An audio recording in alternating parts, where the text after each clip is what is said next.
ಇಡೀ ಊರನ್ನು ಶೃಂಗರಿಸುವ ಕಾಯಕ ಯೋಗಿಗಳು, ಸ್ವಚ್ಛತಾ ಕಾರ್ಮಿಕರು.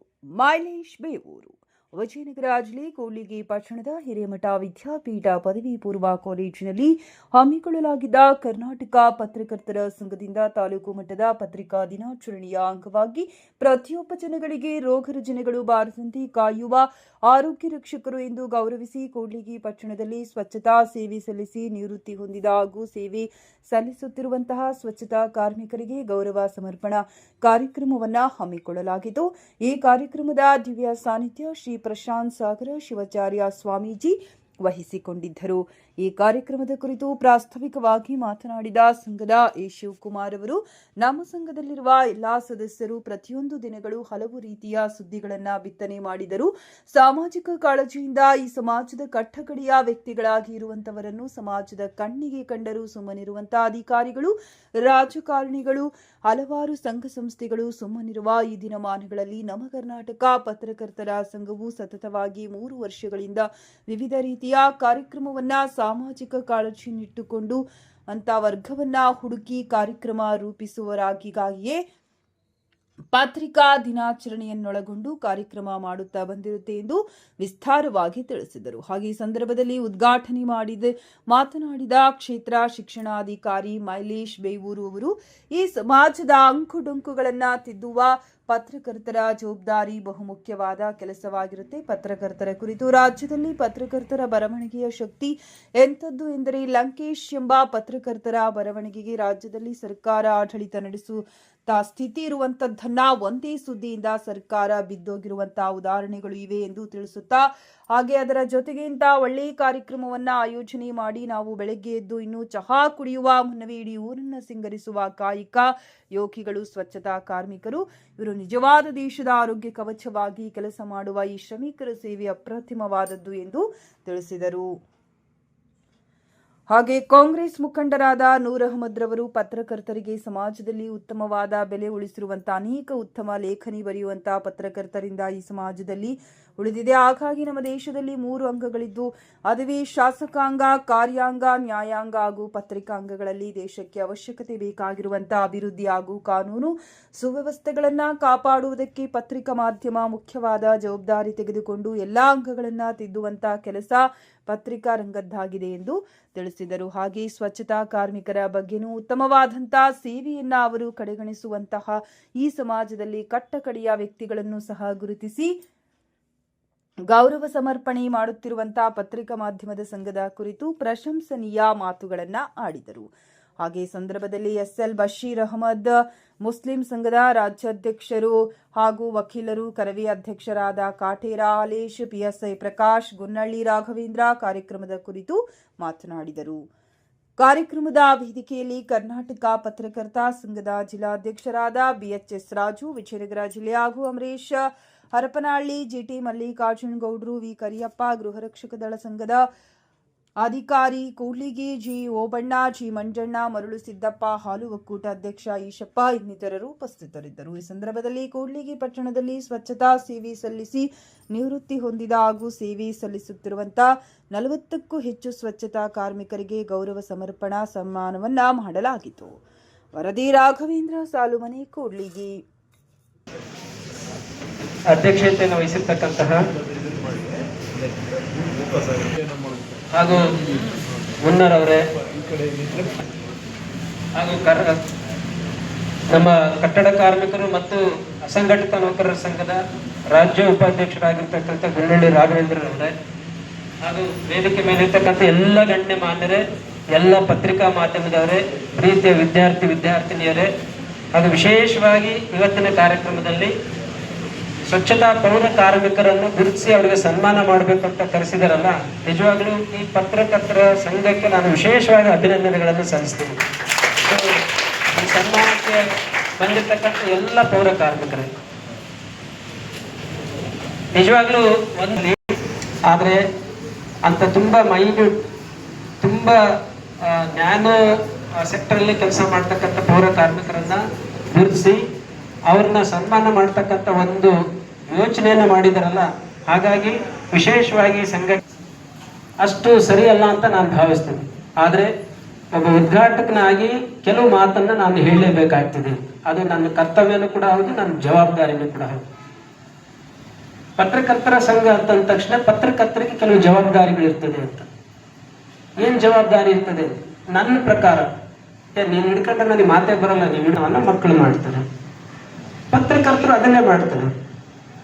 ಏನ್ ಮಾಡ್ತಾರೆ ಅಂದ್ರೆ ಸಮಾಜದಲ್ಲಿರ್ತಕ್ಕಂಥ ಅಂಕುಡೊಂಕುಗಳನ್ನು ಸರಿಪಡಿಸುವಂತ ನಿಟ್ಟಿನಲ್ಲಿ ಅದನ್ನ ಸಮಾಜಕ್ಕೆ ಏನ್ ತಪ್ಪುಗಳು ನಡೀತಾ ಇರ್ತದೆ, ಏನ್ ಸರಿಯಾಗಿ ನಡೀತಾ ಇರ್ತದೆ ಅಂತಕ್ಕಂಥದ್ದನ್ನ ಜನರಿಗೆ ತಲುಪಿಸ್ತಕ್ಕಂಥ ಕೆಲಸವನ್ನು ಮಾಡ್ತಾರೆ. ಸೊ ಅವರು ಸಮಾಜಮುಖಿಯಾಗಿ ಸಮಾಜದ ಅಭಿವೃದ್ಧಿಗೋಸ್ಕರ ಸಾಮಾಜಿಕ ಕಳಕಳಿಯಿಂದ ಕೆಲಸವನ್ನು ಮಾಡ್ತಕ್ಕಂಥದ್ದು ಪತ್ರಕರ್ತರ ಜವಾಬ್ದಾರಿ. ಸೊ ಆ ಕೆಲಸವನ್ನು ಮಾಡ್ತಾರೆ. ಪತ್ರಕರ್ತರ ಸಂಘ ಅಂತ ಬಂದಾಗ ಸಂಘಟನೆಗಳು ನಮಗೆ ನಿಜವಾಗ್ಲೂ ಬೇಕು. ಒಂದು ಸಣ್ಣ ನಿದರ್ಶನ ಹೇಳ್ಬಿಡ್ತೀನಿ. ನೀವು ಕರ್ನಾಟಕ ರಾಜ್ಯದಲ್ಲಿ ಇಡೀ ದೇಶ ಅಥವಾ ಅಂತಾರಾಷ್ಟ್ರೀಯ ಮಟ್ಟದಲ್ಲಿ ನಾವು ಯೋಚನೆ ಮಾಡುತ್ತೆ, ರಾತ್ರಿ ಒಂದು ಸರ್ಕಾರವನ್ನು ಉರುಳಿಸ್ಬಿಡ್ತದೆ ಒಬ್ಬ ಲೇಖಕನ ಲೇಖನದಿಂದ. ಲಂಕೇಶ್ ರವರು ಈ ಲಂಕೇಶ್ ಪತ್ರಿಕೆಯನ್ನು ತಂದಾಗ ಒಂದೇ ರಾತ್ರಿಯಲ್ಲಿ ಅವ್ರು ಮಾಡಿರ್ತಕ್ಕಂಥ ಸುದ್ದಿಯಿಂದ ಬೆಳಕರಿತಿಗೆ ಸರ್ಕಾರ ಬಿದ್ದೋಗ್ಬಿಡ್ತದೆ. ಅಷ್ಟು ಶಕ್ತಿ ಅವ್ರಿಗಿರ್ತದೆ ಅಂತ. ಪತ್ರಕರ್ತನಿಗೆ ಎಷ್ಟು ಶಕ್ತಿ ಇರ್ತದೆ ಅನ್ನೋದಕ್ಕೆ ಒಂದು ನಿದರ್ಶನ ನಿಮ್ಗೆ ಹೇಳಕ್ ಇಷ್ಟಪಡ್ತೀನಿ. ಯಾಕೆ ಅಂತ ಹೇಳಿದ್ರೆ, ಪತ್ರಕರ್ತನಾಗಿರ್ತಕ್ಕಂಥವ್ರಿಗೆ ಏನನ್ನ ಬರೀಬೇಕು, ಇವತ್ತೇನಾಗ್ಬಿಡ್ತದೆ, ಪತ್ರಕರ್ತರು ನಾನು ಏನ್ ಬರೀತೀನಿ ಅಂತಕ್ಕಂತಹ ವಿಷಯ ಬಹುತೇಕರಿಗೆ ಗೊತ್ತಿರಲ್ಲ. ಯಾರಿಗೋಸ್ಕರ ಬರೀತಾ ಇದೀನಿ ಅಂತಕ್ಕಂಥ ಕಾನ್ಸೆಪ್ಟ್ ಇರಲ್ಲ. ಎಷ್ಟು ಬರಿಬೇಕು ಅಂತನ್ನೋದು ಗೊತ್ತಿರಲ್ಲ ಅಂತ. ಮುಂದೆಲ್ಲ ಹಿಂದೆ ಪತ್ರಕರ್ತರು ಬರೀತಾ ಇದ್ರು. EVG ಅವ್ರನ್ನ ನಾವು ನೆನೆಸ್ಕೊಂಡ್ಬಿಡ್ಬೇಕು ಈ ಸಂದರ್ಭದಲ್ಲಿ. ಅವ್ರನ್ನ ಕರ್ನಾಟಕದ ಪತ್ರಕರ್ತರ ಪಿತಾಮಹ ಅಂತ ಒಂದು ರೀತಿಯಲ್ಲಿ ಕರಿತೀವಿ ನಾವು. Is a founding father of Karnataka journalism. ಆತಗೆ ಅವನ್ಸರೆ ಆತ ಎಷ್ಟು ಬಡತನದಲ್ಲಿದ್ರು ಅವರು ಅಂತ ಹೇಳಿದ್ರೆ, ಅವರೆಲ್ಲ ಶಿಷ್ಯಂದ್ರು ಎಲ್ಲ ಸೇರ್ಬಿಟ್ಟು ಕೊನೆಗೆ ಅವ್ರು ಡಿಸೈಡ್ ಮಾಡ್ತಾರೆ, ನಮ್ಮ ಗುರುಗಳಿಗೆ ಏನಾದ್ರೂ ನಾವು ಕಾಣಿಕೆಯನ್ನು ಕೊಡ್ಬೇಕಂತೇಳಿ ಒಂದು ದೊಡ್ಡ ಕಾರ್ಯಕ್ರಮವನ್ನು ಏರ್ಪಡಿಸಿರ್ತಾರೆ. ಆ ದೊಡ್ಡ ಕಾರ್ಯಕ್ರಮದಲ್ಲಿ ನಮ್ಮ ಗುರುಗಳು ಏನು ತಗೊಳ್ಳಲ್ಲ, ಅವ್ರಿಗೆ ಏನಾದ್ರೂ ನಾವು ಏನಾದ್ರು ಕೊಡ್ಬೇಕಲ್ಲ ಅಂತ ಹೇಳ್ಬಿಟ್ಟು ಒಂದಿಷ್ಟು ಹಣ ಸಂಗ್ರಹಿಸ್ಬಿಟ್ಟು ಒಂದು ಚೆಕ್ ಅನ್ನು ತಗೊಂಡು ಬಂದು ಕಾರ್ಯಕ್ರಮದಲ್ಲಿ ಅವ್ರಿಗೆ ಸನ್ಮಾನ ಏರ್ಪಡಿಸಿರ್ತಾರೆ. ಸನ್ಮಾನ ಏರ್ಪಡಿಸಿದಂಥ ಸಂದರ್ಭದಲ್ಲಿ ಆ ಕಾರ್ಯಕ್ರಮದಲ್ಲಿ ಆ ಚೆಕ್ ಅನ್ನು ಅವ್ರಿಗೆ ಕೊಡ್ತಾರೆ. DVG ಅವರಿಗೆ ಅದು ಗೊತ್ತಾಗ್ತದೆ. ಆ ಚೆಕ್ ಅನ್ನು ಕೊಟ್ಟ ತಕ್ಷಣ ಅವ್ರಿಗೆ ಆ ತಗೊಳ್ಳಂತ ರೀತಿ ಏನಿತ್ತಲ್ಲ ನೋಡ್ರಿ, ಒಬ್ಬ ವ್ಯಕ್ತಿ ಸಾಮಾಜಿಕ ಕಳಕಳಿ ಇರ್ತಕ್ಕಂಥ ಒಬ್ಬ ವ್ಯಕ್ತಿ ಹೆಂಗ ಯೋಚನೆ ಮಾಡ್ತಾನೆ ಅಂತಕ್ಕಂಥದ್ದಕ್ಕೆ ಇದೊಂದು ಎಷ್ಟು ನಿದರ್ಶನ. ಮೈಸೂರಿನ ಒಂದು ಕಾರ್ಯಕ್ರಮದ ಒಳಗಡೆ ಅವ್ರಿಗೆ ಆ ಚೆಕ್ ಅನ್ನು ಕೊಡಬೇಕಂತಂದು ಕೊಟ್ಟಾಗ ಅವ್ರು ಅದನ್ನ ಹಿಡ್ಕೊಳ್ತಾರೆ. ಹಿಡ್ಕೊಂಡ ಕೈಯೆಲ್ಲ ನಡುಗ್ತಾ ಇರ್ತದೆ. ಅದನ್ನ ಹಂಗೆ ಅಲ್ಲಿರ್ತಕ್ಕಂತಹ ಒಬ್ಬ ಅನಾಥಾಶ್ರಮಕ್ಕೆ ಇದು ನಾನು ತಗೊಳ್ತಕ್ಕಂಥದ್ದು ಯೋಗ್ಯ ಅಲ್ಲ, ನಾನು ಪತ್ರಕರ್ತನಾಗಿ ನಾನು ಸೇವೆಯನ್ನು ಸಮಾಜಕ್ಕೆ ಮಾಡಿದ್ದೀನಿ, ಒಬ್ಬ ಸಾಹಿತಿಯಾಗಿ ಈ ನಾಡಿಗೆ ಏನು ಕೊಡಬೇಕಿದೆ ಅದನ್ನು ನಾನು ಕೊಟ್ಟಿದ್ದೀನಿ, ಅದಕ್ಕೆ ನನಗೆ ಇಷ್ಟೊಂದು ಹಣ ಕೊಡಂತ ಅಗತ್ಯತೆ ಇಲ್ಲ. ಆದ್ರೆ ಒಂದು ಕಟ್ಟುನಿಟ್ಟಿನ ರಾತ್ರಿ ಗಸ್ತುಗಳನ್ನೆಲ್ಲ ಮಾಡಿ, ಅಂದ್ರೆ ಉದಾಹರಣೆ ಹೇಳಿದ್ದು ಮಾಡಿ ಅದನ್ನ ನಾವು ಒಂದು ಕಂಟ್ರೋಲ್ ಮಾಡುವಂತ ಇದನ್ನ ನಾವು ಇದು ಮಾಡ್ತೀವಿ. ಅಂದ್ರೆ ಇದು ಈ ರೀತಿ ನಮಗೆ ಈ ರೀತಿ ಆಗ್ತಾ ಇದೆ ಅಂತ ಹೇಳ್ಬಿಟ್ಟು ಒಂದು ವಿಚಾರಗಳನ್ನ ಪತ್ರಿಕಾ ಮಾಧ್ಯಮದಲ್ಲಿ ಬಿತ್ತರಿಸಿದಾಗ ಅವಾಗ ಈ ಕೆಲಸ ಮಾಡುವಂತ ಸರ್ಕಾರದ ಎಕ್ಸಿಕ್ಯೂಟಿವ್ ಬ್ಯೂರೋಕ್ರಸಿಸ್ಟ್ಗಳು ಕರೆಕ್ಟ್ ಆಗಿ ಕೆಲಸ ಮಾಡಲಿಕ್ಕೆ ನೀವು ಸರಿಯಾದ ರೀತಿಯಲ್ಲಿ ಒಂದು ಪತ್ರಿಕೆಯಲ್ಲಿ ಅದನ್ನು ಬರೀಬೇಕು ಅಂತೇಳಿ ನನ್ನ ಕಡೆಯಿಂದ ಒಂದು ರಿಕ್ವೆಸ್ಟ್. ಒಳ್ಳೆ ಕೆಲಸ ಮಾಡಿದಾಗ ಅಪ್ರಿಷಿಯೇಟ್ ಮಾಡಬೇಕು. ಈಗ ಒಳ್ಳೆ ಕೆಲಸ ಮಾಡುವಂತ ಅಧಿಕಾರಿಗಳಿಗೆ ಅಥವಾ ಒಳ್ಳೆ ಕೆಲಸ ಮಾಡುವಂತ ರಾಜಕಾರಣಿಗಳಿಗೆ ಒಳ್ಳೆ ಕೆಲಸ ಮಾಡುವಂತ ಯಾವುದೇ ಒಬ್ಬ ವ್ಯಕ್ತಿಗೆ ಒಂದು ಅಪ್ರಿಷಿಯೇಟ್ ಮಾಡಿ ಬರೆದಾಗ ಅವರಿಗೆ ಇನ್ನಷ್ಟು ಜವಾಬ್ದಾರಿಗಳು ಹೆಚ್ಚಾಗ್ತವೆ. ತಪ್ಪು ಮಾಡಿ ಅಥವಾ ಯಾವುದೇ ರೀತಿ ತನ್ನ ವ್ಯಾಪ್ತಿ ಮೀರಿ ವರ್ತಿಸುವಂತ ಅಧಿಕಾರಿ ಇರ್ಬೋದು ಅಥವಾ ರಾಜಕಾರಣಿಗಳನ್ನ ನೀವು ಖಡಾಖಂಡಿತವಾಗಿ ಖಂಡಿಸಿ ಬರಿಬೇಕು ಅದರ ವಿರುದ್ಧ. ಅವಾಗ ಅವರಿಗೂ ಒಂದು ಸಮಾಜಕ್ಕೆ ಗೊತ್ತಾಗುತ್ತೆ ಅಂತ ಈ ಸಂದರ್ಭದಲ್ಲಿ ಹೇಳ್ತೀನಿ. ಈ ಸೋಷಿಯಲ್ ಮೀಡಿಯಾದಿಂದ ಇವತ್ತಿರೋ ವ್ಯಕ್ತಿ ಜೀರೋ ಇರೋ ವ್ಯಕ್ತಿ ನಾಳೆ ಹೀರೋ ಆಗಿ ಬದಲಾಗ್ತಾನೆ. ಅಷ್ಟೊಂದು ಎಫೆಕ್ಟಿವ್ ಇರ್ತಕ್ಕಂಥ ಏಕೈಕ ಮಾಧ್ಯಮ ಸೋಷಿಯಲ್ ಮೀಡಿಯಾಗಳು. ಇತ್ತೀಚೆಗೆಲ್ಲರೂ ನೀವು ಯೂಟ್ಯೂಬ್ ಈ ಸೋಷಿಯಲ್ ಮೀಡಿಯಾದಲ್ಲಿ ತುಂಬಾ ಜನ ಆಕ್ಟಿವ್ ಆಗಿ ನೋಡಿರ್ತೀರಿ. ಇವನ್ ಯಾರೋ ಕುರಿಕಾಯ ಹುಡುಗ ಒಳ್ಳೆ ಸೂಪರ್ ಆಗಿ ಸಾಂಗ್ ಹೇಳ್ತಾ ಇರ್ತಾನೆ, 8 ದಿವಸಕ್ಕೆ ಆಲ್ರೆಡಿ ಅವನು ಜಿ ಕನ್ನಡದಲ್ಲಿ ಒಳ್ಳೆ ಸಾಂಗ್ ಹೇಳಿ ಫುಲ್ ಹೀರೋ ಆಗಿ ಲಕ್ಷಾಂಗಟ್ಲೆ ಫಾಲೋವರ್ಸ್ ಕ್ರಿಯೇಟ್ ಆಗಿರ್ತಾರೆ. ಅದು ಯಾವ್ದ್ರಿಂದ ಆಗುತ್ತೆ ಅಂದ್ರೆ ಈ ಒಂದು ಸೋಷಿಯಲ್ ಮೀಡಿಯಾದಿಂದ. ಇವರೇ ಅದನ್ನ ನಾವು ಬಿತ್ತರಿಸಲಿಲ್ಲಪ್ಪ ಅಂತಂದ್ರೆ, ಅದನ್ನೇ ಅವರು ತೋರಿಸ್ಲಿಲ್ಲಪ್ಪ ಅಂದ್ರೆ ಅವನ ಪ್ರತಿಭೆ ಅಲ್ಲೇ ಸ್ಟಾಪ್ ಆಗಿ ಇದಾಗ್ತದೆ. ಹಾಗಾಗಿ ಈ ಒಂದು ಸೋಷಿಯಲ್ ಮೀಡಿಯಾ ಅಥವಾ ಇರ್ಬೋದು, ಪತ್ರಿಕಾ ಮಾಧ್ಯಮ ಇರ್ಬೋದು, ಪ್ರೊಟೆಕ್ಷನ್ ಇರುತ್ತೆ. ಈಗ ಅದೇ ನೀವು ಒಬ್ಬ ಪತ್ರಕರ್ತ ಯಾವುದೋ ಒಂದು ಏರಿಯಾದಲ್ಲಿ ಏನೋ ಒಂದು ಇಲ್ಲಿಗಲ್ ಆಕ್ಟಿವಿಟೀಸ್ ನಡೀತಾ ಇದೆ ಅಥವಾ ಏನೋ ಒಂದು ನಡೀತಿದೆ ಅಂತೇಳಿ ಅದನ್ನ ಒಂದು ವರದಿ ಮಾಡಲಿಕ್ಕೆ ಹೋದಾಗ ಅವ್ರಿಗೆ ಯಾವುದೇ ರೀತಿಯ ಒಂದು ಪ್ರೊಟೆಕ್ಷನ್ ಇರೋದಿಲ್ಲ. ಆ ಒಂದು ರಿಸ್ಕ್ ತಗೊಂಡು ಆ ಒಂದು ಥ್ರೆಟ್ ಅನ್ನು ತಗೊಂಡು ಆ ಒಂದು ವಿಚಾರವನ್ನು ಇದನ್ನ ಮಾಡಿ ಬಿತ್ತರಿಸಿ ಅದನ್ನ ಒಂದು ರೆಕಾರ್ಡ್ ಮಾಡಿ ಈ ಸಮಾಜಕ್ಕೆ ಏನ್ ನಡೀತಾ ಇದೆ ಅನ್ನೋದನ್ನ ಅವರು ಹೇಳ್ತಾ ಇರ್ತಾರೆ. ಆ ಟೈಮಲ್ಲಿ ಅವ್ರಿಗೆ ಆಗುವಂತ ಅಸಾಲ್ಟ್ ಇರ್ಬೋದು ಅಥವಾ ಥ್ರೆಟ್ ಇರ್ಬೋದು, ಅದಕ್ಕೆ ಅವ್ರಿಗೆ ಯಾವುದೋ ಒಂದು ಪ್ರೊಟೆಕ್ಷನ್ ಇರೋದಿಲ್ಲ. ಆ ಒಂದು ಎದೆಗುಂದದೆ ಆ ಒಂದು ಧೈರ್ಯದಿಂದ ಆ ಒಂದು ವಿಚಾರಗಳನ್ನ ಅವರು ಈ ಸಮಾಜಕ್ಕೆ ಬಿತ್ತರಿಸ್ತಾ ಇರ್ತಾರೆ. ಈಗ ನೀವು ಸಮಾಜದಲ್ಲಿ ನಮ್ದು ಯಾವುದೇ ಆಗಿದ್ರು ಒಂದು ನಮ್ದು ಬ್ಯೂರೋಕ್ರಸಿ ಅಂದ್ರೆ ಎಕ್ಸಿಕ್ಯೂಟಿವ್ ಏನಿದೆಯಲ್ಲ, ಕಾರ್ಯಾಂಗದ ಒಂದು ವಿಧಾನ, ನಾವು ಸರಿಯಾಗಿ ಒಂದು ಕೆಲಸ ಮಾಡಲಿದ್ದಾಗ ಅವರು ಅದನ್ನ ಕಣ್ಣು ತೆರೆಸುವಂತ ಕೆಲಸವನ್ನು ತುಂಬಾ ಮಾಡ್ತಾರೆ. ಈ ಉದಾಹರಣೆ ಯಾವುದೋ ಒಂದು ನಮ್ಮ ಈಗ ಒಂದು 2 years 2.5 ವರ್ಷದಿಂದ ಕೂಡ್ಲಿಗೆ ಕಳ್ಳರಿಗೆ ಸೇಫ್ ಸಿಟಿ ಅಂತೇಳಿ ಒಂದು ಬಂತು. ಅವಾಗ ನಮಗೆ ಒಂಥರ ಬಹಳ ಮುಜುಗರ ಆಯ್ತು. ಏನಪ್ಪಾ ಅಂತ ಕಳ್ಳತನಗಳು ಆಗ್ತಾ ಇದ್ವು, ಅದನ್ನು ಬರೆದದ್ದು ನಿಜ ಇದೆ. ಆಮೇಲೆ ನಾವು ಅದಕ್ಕೆ ಮುಂಜಾಗ್ರತಾ ಕ್ರಮ ಕೈಗೊಂಡು ಆದಂತ ಕಳ್ಳತನ ಪ್ರಕರಣಗಳು. ಆತ್ಮೀಯ ಸ್ನೇಹಿತರಾದಂಥ ವೀರೇಶ್ ಅವರು ಈ ಶಾಲೆಯ ನಡೆದ ಅವರಿವರನ್ನದ ಎಲ್ಲ ಗಣ್ಯಮಾನ್ಯರಿಗೂ ನನ್ನ ನಮಸ್ಕಾರಗಳು. ಹಾಗೂ ಮುಂದೆ ಆಸೀನರಾದಂಥ ಎಲ್ಲ ಪತ್ರಿಕಾ ಮಾಧ್ಯಮದವರು ಹಾಗೂ ವಿಶೇಷವಾಗಿ ಈ ಒಂದು ಕಾರ್ಯಕ್ರಮದಲ್ಲಿ ಪೌರ ಕಾರ್ಮಿಕರಿಗೆ ಸನ್ಮಾನಕ್ಕೆ ಬಂದಂಥ ಎಲ್ಲ ಪೌರ ಕಾರ್ಮಿಕರಿಗೂ ಹಾಗೂ ನನ್ನ ವಿದ್ಯಾರ್ಥಿ ಮಿತ್ರರಿಗೂ ಎಲ್ಲರಿಗೂ ನನ್ನ ನಮಸ್ಕಾರಗಳು. ಜ್ಞಾನಭಾರತಿ ಸ್ಕೂಲಲ್ಲಿ ಒಂದು ಪತ್ರಕರ್ತರದ್ದು ಒಂದು ಇದು ನಡೀತು, ಅಲ್ಲಿ ಒಂದು ಅಟೆಂಡ್ ಆಗಿ ನಾವು ಇಲ್ಲಿ ಬಂದಿದ್ದೀವಿ. ಯಾಕಂದ್ರೆ 2 ಕಾರ್ಯಕ್ರಮಗಳು ಒಂದೇ ದಿನ ಇವರು ಇಟ್ಕೊಂಡಿದ್ದಾರೆ, ಯಾವುದೂ ಬಿಡೋಕ್ಕಾಗೋದಿಲ್ಲ. ಹಂಗಾಗಿ 2 ಅಟೆಂಡ್ ಮಾಡ್ತಾ ಇದ್ದೀವಿ. ಈ ಒಂದು ಕರ್ನಾಟಕ ಪತ್ರಕರ್ತರ ಸಂಘ ಇವತ್ತು ಎಸ್ಪೆಷಲಿ ಇವರು ಹಿಂದಿನ ಸರಿ ನಾವು ನೋಡಿದಂಗೆ ವೃದ್ಧಾಶ್ರಮದಲ್ಲಿರ್ತಕ್ಕಂಥ ಅವರಿಗೆ ಒಂದು ಸನ್ಮಾನ ಮಾಡಿ ಅವರಿಗೆ ಒಂದು ಬಲ ತುಂಬುವಂತ ಕೆಲಸ ಮಾಡಿದ್ರು. ಈ ಸರಿ ಪೌರ ಕಾರ್ಮಿಕರಿಗೆ ಒಂದು ಸನ್ಮಾನ ಕಾರ್ಯಕ್ರಮ ಇಟ್ಕೊಂಡಿದ್ರು. ಪತ್ರಕರ್ತರ ತಾಲೂಕು ಮಟ್ಟದ ದಿನಾಚರಣೆ ಇವತ್ತು ಎಲ್ಲ ಪತ್ರಕರ್ತರಿಗೂ ಕೂಡ ಒಂದು ಹಬ್ಬದ ವಾತಾವರಣದಲ್ಲಿ ಇಲ್ಲಿ ಒಂದು ಈ ಕಾರ್ಯಕ್ರಮವನ್ನ ಆಯೋಜಿಸಿ. ಪತ್ರಕರ್ತರು ಅಂದ್ರೆ ಯಾರು, ಪತ್ರಕರ್ತರಿಗಿರ್ತಕ್ಕಂತಹ ಅಧಿಕಾರ ಏನು, ಪತ್ರಕರ್ತರಿಗೆ ಯಾವ್ಯಾವ ನಿಯಮಗಳು ಅನ್ವಯಿಸ್ತದೆ ಅನ್ನೋದ್ರ ಬಗ್ಗೆ ಪ್ರತಿಯೊಬ್ಬರು ಕೂಡ ತಿಳ್ಕೊಳ್ಬೇಕಾಗಿತ್ತು. ಅದಕ್ಕಾಗಿಯೇ ಇವತ್ತು ಈ ಕಾರ್ಯಕ್ರಮದಲ್ಲಿ ಶಾಲಾ ಮಕ್ಕಳನ್ನು ಕೂಡ ಅವರು ಆಹ್ವಾನಿಸಿದ್ದಾರೆ ಅಂತ ನಾನು ತಿಳ್ಕೊಂಡೆ. ಯಾಕಂತಂದ್ರೆ ಇಂದಿನ ಮಕ್ಕಳೇ ಮುಂದಿನ ಭವಿಷ್ಯದ ನಾಯಕರು. ಯಾಕಂದ್ರೆ ಇವತ್ತು ವಿದ್ಯಾರ್ಥಿಗಳಾಗಿದ್ದೀರಿ, ಮುಂದೆ ಯಾರು ವೈದ್ಯರಾಗ್ತೀರಿ, ಯಾರು ಪತ್ರಕರ್ತರಾಗ್ತೀರಿ, ಯಾರು ರಾಜಕಾರಣಿಗಳಾಗ್ತೀರಿ, ಯಾರು ನ್ಯಾಯವಾದಿಗಳಾಗ್ತೀರಿ, ಯಾರು ಪೊಲೀಸ್ ಅಧಿಕಾರಿಗಳಾಗ್ತೀರಿ ಅಂತಕ್ಕಂಥದ್ದು ನಿರ್ಣಯ ಮಾಡ್ತಕ್ಕಂಥ ಒಂದು ಹಂತ ಮಕ್ಕಳಿಗೆ. ಅದರಿಂದ ಈ ಕಾರ್ಯಕ್ರಮದಲ್ಲಿ ಸಮಾಜಕ್ಕೆ ತನ್ನದೇ ಆದಂತ ಒಂದು ಸಂದೇಶವನ್ನು ಕಳಿಸ್ಬೇಕು ಅಂತ ಈ ಕಾರ್ಯಕ್ರಮದಲ್ಲಿ ವಿದ್ಯಾರ್ಥಿಗಳನ್ನು ಕೂಡ ಅವರು ಆಹ್ವಾನ ಮಾಡಿದ್ದಾರೆ ಅಂತಕ್ಕಂಥದ್ದು ನನ್ನೊಂದು ಎಚ್ಚೆತ್ತುಕೊಳ್ಳುವ ರೀತಿಯಲ್ಲಿ ತಮ್ಮ ಒಂದು ಸಲಹೆಗಳನ್ನ ಪ್ರತಿ ಹಳ್ಳಿಗಳಲ್ಲಾಗ್ಲಿ, ಗ್ರಾಮ ಪಂಚಾಯಿತಿಯ ಮಟ್ಟದಲ್ಲಿ, ತಾಲೂಕ್ ಪಂಚಾಯಿತಿ ಮಟ್ಟದಲ್ಲಿ, ತಾಲೂಕು ಮಟ್ಟದಲ್ಲಿ ಮಾಡಿದ್ರೆ ಒಳ್ಳೆಯ ಒಂದು ರೀತಿಯ ಮೆಸೇಜ್ ಸಂದೇಶವನ್ನ ಕೊಡಕ್ಕೆ ಸಾಧ್ಯವಾಗುತ್ತೆ ಅಂತ ನನ್ನ ಒಂದು ಅನಿಸಿಕೆ ತಮ್ಮೊಂದಿಗೆ ಇಡ್ತಾ ಇದ್ದೀನಿ. ಪತ್ರಕರ್ತರಿಗೆ ಬಹಳ ಒಳ್ಳೆಯ ಒಂದು ಬೆಲೆ ಈಗಲೂ ಕೂಡ ಸಮಾಜದಲ್ಲಿ ಇದೆ. ಆ ಬೆಲೆಯನ್ನ ಕಾಪಾಡಿಕೊಂಡು ಮುಂದೆ ಬರುವ ನಿರ್ಮಾಣಗಳಲ್ಲಿ ತಾವೆಲ್ಲರೂ ಸಮಾಜಕ್ಕೆ ಒಳ್ಳೆಯ ಒಂದು ಸಂದೇಶ ಯಾವತ್ತಿಗೆ TVG ಸರ್ ಆಗಲಿ ಇನ್ನು ಬಹಳಷ್ಟು ಪತ್ರಕರ್ತರು ಕೊಟ್ಕೊಂಡು ಬಂದಿದ್ದಾರೋ ಅದೇ ರೀತಿಯಲ್ಲಿ ತಾವು ಕೂಡ ಈ ಒಂದು ಕೊಡುಗೆ ಕೊಡಬೇಕು ಅಂತೇಳಿ ಕರೆ ಕೊಟ್ಟು ಪತ್ರಕರ್ತರ ಸಂಘಕ್ಕೆ ಆ 3 ಅಂಗಗಳನ್ನ ಸರಿಯಾದ ರೀತಿಯಲ್ಲಿ ನಡೆಸುವ ಯಾವುದಾದ್ರೂ ಒಂದು ಅಂಗ ಇದ್ರೆ ಅದು ಪತ್ರಿಕಾ ರಂಗ ಅಂತ ಇವತ್ತು ನಾವೆಲ್ಲರೂ ಹೆಮ್ಮೆಯಿಂದ ಹೇಳ್ಬೇಕಾಗುತ್ತೆ. ಪತ್ರಿಕಾ ರಂಗ ಯಾವ ರೀತಿಯಾದ ಬದಲಾವಣೆಗಳು ನಮ್ಮ ಸಮಾಜದಲ್ಲಿ ತಂದಿದೆ ಅಂತ ಬಹಳಷ್ಟು ಉದಾಹರಣೆಗಳಿದಾವೆ. ಆ ಉದಾಹರಣೆಯಾಗೆ ಉಳಿದಿದೆ ಅಂತೇಳಿ ನಾನು ಇವತ್ತು ಹೇಳ್ಬೇಕಾಗುತ್ತೆ.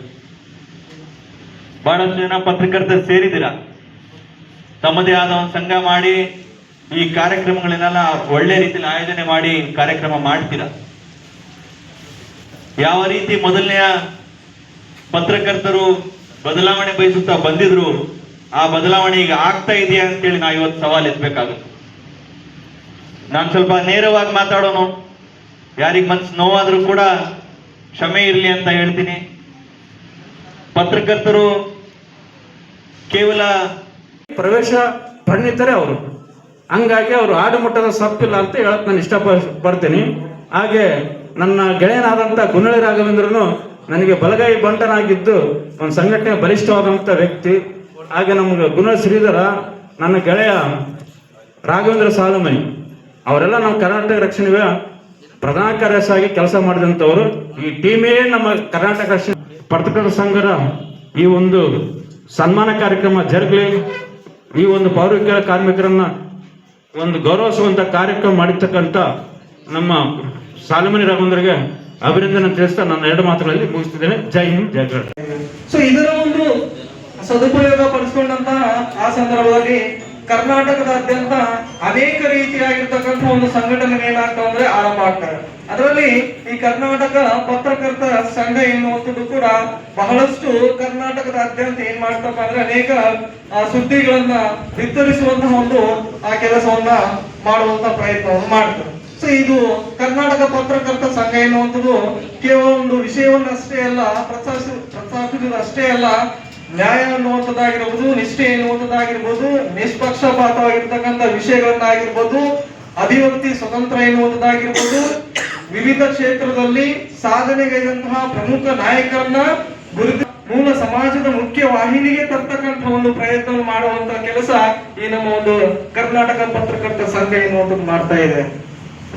ಇದೇ ರೀತಿಯಾಗಿ ಅನೇಕ 10 ವರ್ಷಗಳಿಂದ ಕೂಡ್ಲಿಯಲ್ಲಿ ಸುಮಾರು ವಿಭಿನ್ನ ರೀತಿಯಾಗಿರ್ತಕ್ಕಂಥ ಒಂದು ವಿನೂತ ರೀತಿಯಾದಂತಹ ಒಂದು ಕಾರ್ಯಕ್ರಮಗಳನ್ನ ಮಾಡೋದ್ರ ಮೂಲಕವಾಗಿನೇ ಸಮಾಜದಲ್ಲಿರ್ತಕ್ಕಂಥ ಎಲ್ಲಾ ಸಾರ್ವಜನಿಕರ ಒಂದು ಗಮನವನ್ನು ಸೆಳೆದಿರ್ತಕ್ಕಂಥದ್ದು ಈ ನಮ್ಮ ಒಂದು ಕರ್ನಾಟಕ ಪತ್ರಕರ್ತರ ಒಂದು ಪ್ರಯತ್ನ ನಮ್ಮ ಒಂದು ಈ ಒಂದು ಸಂಘ ಮಾಡ್ತಾ ಬಂತು. ಅದೇ ರೀತಿಯಾಗಿ 2025ರ ಒಂದು ಸಾಲಿನಲ್ಲಿ ಈ ಒಂದು ನಮ್ಮ ನಗಲಿದ ಪತ್ರಕರ್ತರಿಗೆ ನುಡಿನಮನ ಎನ್ನುವಂತಹ ಕಾರ್ಯಕ್ರಮವನ್ನ ಹಮ್ಮಿಕೊಳ್ಳುವುದರ ಮೂಲಕವಾಗಿ ನಮ್ಮ ನಗಲಿದ ಒಂದು ಪತ್ರಕರ್ತರ ಒಂದು ಕುಟುಂಬಕ್ಕೆ ಸಾಂತ್ವನ ಹೇಳುವುದರ ಮೂಲಕವಾಗಿ ಆ ಒಂದು ದುಃಖದಲ್ಲಿ ಭಾಗಿಯಾಗುವಂತಹ ಒಂದು ಕ್ಷಣಗಳನ್ನು ಕೂಡ ಈ ಒಂದು ನಮ್ಮ ಸಂಘ ಎನ್ನುವುದು ಮಾಡ್ತಾ ಬಂತು. ಅದ್ರ ಜೊತೆಗೆ ಪ್ರಸ್ತುತವಾಗಿ ಅದೇ ರೀತಿಯಾಗಿ ಈ ಒಂದು 2026ನೇ ಸಾಲಿನಲ್ಲಿ ಈ ಒಂದು ಪೌರ ಕಾರ್ಮಿಕರಿಗೆ ಒಂದು ಗೌರವ ಸಮರ್ಪಣಾ ಕಾರ್ಯಕ್ರಮ ಎನ್ನುವಂಥದ್ದನ್ನ ವಿನೂತನವಾಗಿ ಏನ್ ಮಾಡ್ತಂದ್ರೆ ಹಮ್ಮಿಕೊಳ್ತಾ ಬಂತು. ಇದರ ಉದ್ದೇಶ ಏನಪ್ಪಾ ಅಂದ್ರೆ ಸಮಾಜದಲ್ಲಿ ಇರ್ತಕ್ಕಂತಹ ಒಂದು ಸ್ವಚ್ಛ ಆರೋಗ್ಯವನ್ನ, ಸ್ವಚ್ಛ ಸಮಾಜವನ್ನ, ಸ್ವಚ್ಛ ನಗರವನ್ನ ನಿರ್ಮಾಣ ಮಾಡುವುದರಲ್ಲಿ ಈ ಪೌರ ಕಾರ್ಮಿಕರ ಒಂದು ಸೇವೆ ಎನ್ನುವಂಥದ್ದು ಅನನ್ಯವಾಗಿರ್ತಕ್ಕಂಥದ್ದು. ಇವರು ಕೇವಲ ಕೆಲಸ ಅಷ್ಟೇ ಅಲ್ಲ, ಇವರ ಸೇವೆಯನ್ನು ಕೂಡ ಅತ್ಯಂತ ಒಂದು ಪ್ರಾಮಾಣಿಕವಾಗಿ ನಿಸ್ವಾರ್ಥವಾಗಿ ಮಾಡ್ತಕ್ಕಂಥ ಸಮಾಜದ ಹೀರೋಗಳು ಯಾರಾದ್ರೂ ಇದ್ರಪ್ಪ ಅಂದ್ರೆ ಅದು ಈ ಪೌರ ಕಾರ್ಮಿಕರು ಅನ್ನುವಂಥದ್ದು ನನಗೆ ಹೇಳಿಕೆ ಬಹಳಷ್ಟು ಹೆಮ್ಮೆ ಅನಿಸ್ತಾ ಇದೆ. ನೋಡಿ, ಮುಂಜಾನೆ ಎದ್ದ ಕೂಡಲೇ ನಮಗೆ ಸ್ವಚ್ಛಂದ ನಗರ ರಸ್ತೆಗಳು ಆಗ್ಲಿಕ್ಕೆ ಕಾರಣ ಏನಪ್ಪಾ ನಾವು ಯಾಕೆ ಅಂದ್ಕೊಂಡಿದೀವಿ ಅಂದ್ರೆ ಸಮಾಜದಲ್ಲಿ ಇರ್ತಕ್ಕಂಥ ಎಲ್ಲಾ ವಿದ್ಯಾವಂತರು ಕೂಡ ಅವರನ್ನ ಗೌರವಿಸುವಂತಹ ಕೆಲಸಗಳನ್ನು ಮಾಡ್ಬೇಕು ಅವಲ್ಲ. ಸೊ ಅವ್ರ ಜೊತೆಗೆ ಸಹಕರಿಸುವಂತ ಕೆಲಸ ಆಗಿರ್ಬೋದು, ಅನೇಕ ರೀತಿಯಾದ ಸ್ವಚ್ಛತಾ ಅಭಿಯಾನಗಳಾಗಿರ್ಬೋದು, ಅವರೊಂದೇ ಮಾಡುವುದ್ರ ಮೂಲಕವಾಗಿ ಏನಾಗುತ್ತಪ್ಪ ಅಂತಂದ್ರೆ ಅವರಿಗೆ ಗೌರವಿಸುವುದ್ರ ಜೊತೆಗೆ ಅವರನ್ನ ಮುಂದಿನ ದಿನಮಾನಗಳಲ್ಲಿ ಎಲ್ಲಾ ರೀತಿಯಾದಂತಹ ಸ್ವಚ್ಛತೆಗೆ ಸಹಕಾರ ಮಾಡಿದ್ರು ಕೂಡ ಅವರ ಮುಂದಿನ ಒಂದು ಸಮಾಜದಲ್ಲಿರ್ತಕ್ಕಂಥ ಸ್ವಚ್ಛ ಸಮಾಜವನ್ನು ಪೂರ್ವಕವಾಗಿ ನಾವು ಈ ಕಾರ್ಯಕ್ರಮ ಮಾಡಲೇಬೇಕು ಅನ್ನೋದು ಹಿಂದಿನ ಬಾರಿ ತೀರ್ಮಾನ ತಗೊಂಡಿದ್ವಿ. ಆದ್ರೆ ಹಿಂದಿನ ಬಾರಿ ನಮ್ಮ ನಗಲಿದ ಪತ್ರಕರ್ತರಿಗೆ ಅವರು ಸಹ ಪತ್ರಕರ್ತರಾಗಿ ಅವರು ಸೇವೆ ಸಲ್ಲಿಸಿ ಅವರದೇ ಆದಂತ ಛಾಪು ಮೂಡಿಸಿರ್ತಾರೆ ಈ ಸಮಾಜದಲ್ಲಿ. ಅವರನ್ನು ಅಗಲಿದ ಮೇಲೆ ಅವರ ಮನೆಯವರು ಸತಿಗೆ ಯಾರು ನೆನೆಸಲ್ಲ ಅಂತನ್ನ ಅವರ ಕಾರ್ಮಿಕರಿಗೆ ಕೆಲವರು ಹಿರಿಯರು ಮತ್ತು ನಮ್ಮ ಸದಸ್ಯರಾದಂತ ನಮ್ಮ ಗುನ್ನಳ್ಳಿ ಶ್ರೀಧರ್ ಇರ್ಬೋದು, ನಮ್ಮೆಲ್ಲ ಸದಸ್ಯರು ಈ ಕಾರ್ಯಕ್ರಮವನ್ನು ಮಾಡಲಿಕ್ಕೆ ಯಶಸ್ಸು ಮಾಡಲಿಕ್ಕೆ ಕಾರಣೀಭೂತರಾಗಿರ್ತಾರೆ. ಈ ಒಂದು ಪೌರ ಕಾರ್ಮಿಕರಿಗೆ ನಮ್ಮ ಸ್ವಾಮಿಯರು ತಡವಾಗಿ ನಮ್ಮನ್ನು ಪಾಪ ಕೇಳ್ಕೊಂಡು ಹೋದ್ರು. ನಮಗೆ ಇವತ್ತು ಚೀಫ್ ಆಫೀಸರ್ಗೆ ನಾನು ಕೇಳ್ಕೊಂಡಿದ್ದೆ, ನಮ್ಮ ಇವತ್ತು ಹೆಂಗನ ಮಾಡಿ ಅವರಿಗೆ ರಜೆ ಕೊಟ್ರೆ ಅವ್ರ ಕಾರ್ಯಕ್ರಮವನ್ನು ಯಶಸ್ವಿ ಮಾಡ್ಬೇಕಂತ ಅನ್ಕೊಂಡಿದ್ವಿ. ಅವರಿಗೆ ಬೆಳಿಗ್ಗೆನೂ ಕೆಲಸ ಕೊಟ್ಟು ಅವರು ಕೆಲಸ ತಡವಾಗಿ ಬರೋದ್ರಿಂದ ಈ ಕಾರ್ಯಕ್ರಮ ತಡ ಆಯ್ತು. ಹಂಗಾಗಿ ಅದನ್ನು ಸಮೇತ ಸ್ವಲ್ಪ ವಿಳಂಬ ಆಗ್ಲಿಕ್ಕೆ ಕಾರಣ ಅಂತ ಇವತ್ತು. ಇಲ್ಲದಿದ್ರೆ ಒಂದೂವರೆ ತಾಸಲ್ಲಿ ಕಾರ್ಯಕ್ರಮ ಮುಗಿಯೋದು. ಈ ಕಾರ್ಯಕ್ರಮಕ್ಕೆ ಎಲ್ಲರೂ ಆಗಮಿಸಿ ತಮ್ಮದೇ ಆದಂತ ಒಂದು ಸೇವೆಗಳಿಗೆ ಎಲ್ಲರೂ ನಿಮ್ಮ ಮನಪೂರ್ವಕವಾಗಿ ಮಾತಾಡಿದಂತ ಎಲ್ಲ ಗಣ್ಯರಿಗೂ ಮತ್ತೆ ನಮ್ಮ ಸ್ವಾಮೀಜಿಯವರಿಗೂ ಹೃದಯಪೂರ್ವಕವಾದಂತ ಧನ್ಯವಾದ ಹೇಳ್ತಾ ನನ್ನ ಒಂದು ಚಿಕ್ಕ ಒಂದು ಮತ್ತೆ ನಾನೇನು ಬೇರೆ ಹೇಳಕ್ ಹೋಗಲ್ಲ. ಇವತ್ತು ಸಮಾಜನ ತಿದ್ದುವಂತ ಅಧಿಕಾರಿಗಳು, ಸಮಾಜನ ತಿದ್ದುವಂತ ಪತ್ರಿಕರ್ತರ ಜೀವನವೇನು, ಅವ್ರ ಫ್ಯಾಮಿಲಿ ಏನು, ಇರಾಕ ಮನೆಗಳಿಲ್ಲ, ಪತ್ರಿಕರ್ತರಿಗೆ ಮನೆಗಳಿಲ್ಲ. ಯಾರೋ ಒಬ್ಬ ಪತ್ರಿಕರ್ತರಿಗೆ ಮನೆ ಇದ್ರ ಆತ, ಇನ್ನು ಉಳಿಕೆರಿಗೆ ಪೌರ ಕಾರ್ಮಿಕರಿಗೆ ಮನೆಗಳಿಲ್ಲ. ಪೌರ ಕಾರ್ಮಿಕರ ಫ್ಯಾಮಿಲಿಗಳು ಜೀವನ ಅಸ್ತಂತ್ರ. ಅವ್ರ ಜೀವನದ ಗತಿ ಏನು, ಒಳ್ಳೆ ಬಟ್ಟೆ ಹಾಕ್ಯಣಲ್ಲ, ಎಲ್ಲೇ ಒಂದು ಕಸ ಬಿದ್ದಿರ್ತತೆ, ಎಲ್ಲೇ ಒಂದು ಕಾರ್ಯ ಕ್ಲೀನ್ ಮಾಡಿರೋದಿಲ್ಲ. ನಾನೇ ಸಲ ವಿಡಿಯೋ ಮಾಡೀನಿ. ಹೌದಾ? ಅನಿವಾರ್ಯ, ನಾವು ಮುಖಂಡರಾಗಿ ನಾವು ಹೇಳೋದು ಅನಿವಾರ್ಯ. ಆದರೂ ಕೂಡ ನಮ್ಮ ಮನಸ್ಸು ಕೂಡ ಬೇಜಾರಾಗ್ತದೆ.